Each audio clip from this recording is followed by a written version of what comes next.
Halo, Assalamualaikum warahmatullahi wabarakatuh. Perkenalkan, saya Janusya Bahtiar dari Pendidikan Sosiologi. Hari ini kita akan belajar mengenai materi sosiologi kelas 11 dengan KD 3.3 dan 4.3. Nah, adapun materinya yaitu mengenai perbedaan, kesetaraan, dan harmoni sosial dengan sub materi yaitu mengenai kesetaraan sosial. Adapun tujuan pembelajaran kita kali ini yaitu yang pertama, kalian diharapkan dapat menjelaskan pengertian dan juga prinsip-prinsip dari kesetaraan sosial. Kemudian yang kedua, kalian diharapkan dapat mengidentifikasi dari bentuk-bentuk kesetaraan sosial yang ada di masyarakat. Nah, sebelumnya ada yang tahu nggak sih apa itu arti kesetaraan? Ya, betul sekali.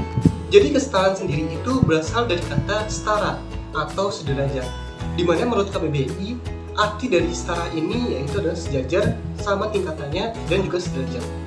Dengan demikian bahwa kesetaraan sendiri menunjukkan adanya tingkatan yang sama dan juga kedudukan yang sama.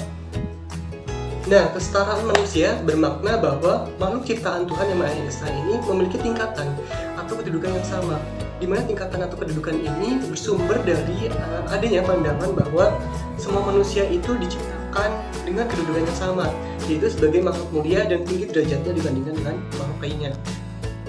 Nah, kedudukan manusia di masyarakat memiliki keterkaitan dengan kesetaraan manusia. Kesetaraan sendiri mencakup hak yang sama di bawah hukum, merasakan keamanan, memperoleh hak suara, memiliki kebebasan dalam berbicara, dan juga mendapatkan hak perawatan kesehatan, serta memperoleh pendidikan. Nah, dalam kesetaraan sosial perlu untuk diperhatikan mengenai prinsip-prinsipnya. Adapun prinsip-prinsip dari kesetaraan sosial ini perlu untuk diterapkan dalam kehidupan berbangsa dan bernegara, seperti dalam hal kehidupan masyarakat Indonesia yang majemuk.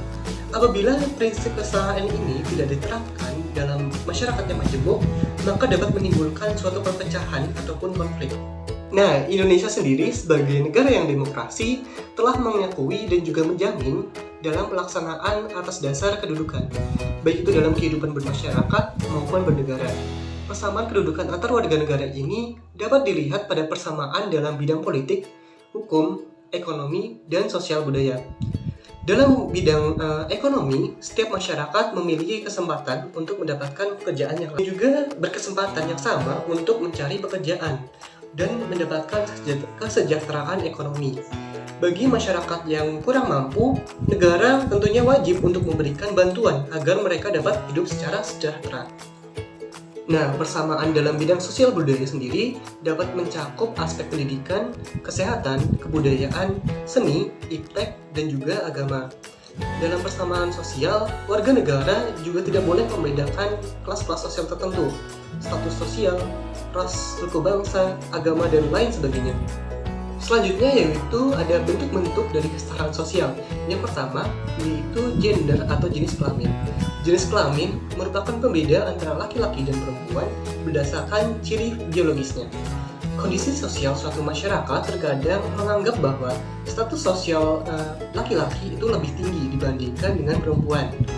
Kondisi ini dikarenakan adanya perbedaan fisik dan juga nilai-nilai norma yang dianut dalam masyarakat tersebut. Akan tetapi, perbedaan tersebut bersifat horizontal dan bukan pada tingkatan-tingkatan masyarakat. Yang kedua, yaitu pekerjaan atau profesi, di mana setiap individu memiliki jenis pekerjaan yang berbeda-beda. Misalnya, ada yang sebagai nelayan, ada yang sebagai guru, wirausaha, petani, wira swasta, dan lain sebagainya. Keahlian tersebut akan menentukan jenis pekerjaan dan juga akan mempengaruhi dari perilaku sosial. Yang ketiga, yaitu agama. Menurut Emil Durkheim, agama merupakan suatu sistem yang terpadu, yang terdiri atas kepercayaan dan juga praktik yang berhubungan dengan hal-hal yang suci. Secara garis besar, agama di Indonesia itu ada 6, yaitu ada Islam, Kristen, Katolik, Hindu, Buddha, serta Konghucu. Yang keempat yaitu penghasilan, di mana setiap orang yang sudah bekerja tentunya memiliki penghasilan ataupun pendapatan yang berbeda-beda. Penghasilan yang didapat atau ditentukan dengan sesuai dengan jenis pekerjaan yang dilakukannya. Namun adanya perbedaan ini tentunya dapat menimbulkan kecemburuan sosial, hingga perlu adanya penerapan prinsip dari kesetaraan di masyarakat. Perbedaan sosial dalam bidang ekonomi akan membedakan penduduk atau warga masyarakat menurut dari penguasaan dan juga pemilikan materi. Dan yang kelima yaitu pendidikan, di mana perbedaan sosial yang dilihat dari jenjang pendidikan dapat dikelompokkan menjadi beberapa tingkatan. Yang pertama yaitu pendidikan sangat tinggi, contohnya yaitu doktor dan juga profesor. Kemudian yang kedua, pendidikan tinggi, contohnya sarjana. Kemudian pendidikan menengah, contohnya SMA. Pendidikan rendah, contohnya ada tingkat SD dan juga SMP, dan juga di golongan kelima yaitu ada buta huruf.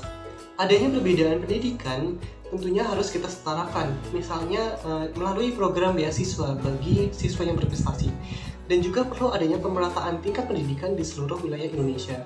Dengan adanya program tersebut, maka anak-anak dapat mengubah kedudukan ataupun status sosial yang dimilikinya, misalnya dari status sosial kelas bawah menjadi status sosial kelas atas. Oke teman-teman, kita sudah mengetahui materi mengenai kesetaraan sosial. Mungkin itu saja pemaparan materinya. Sekian dan terima kasih.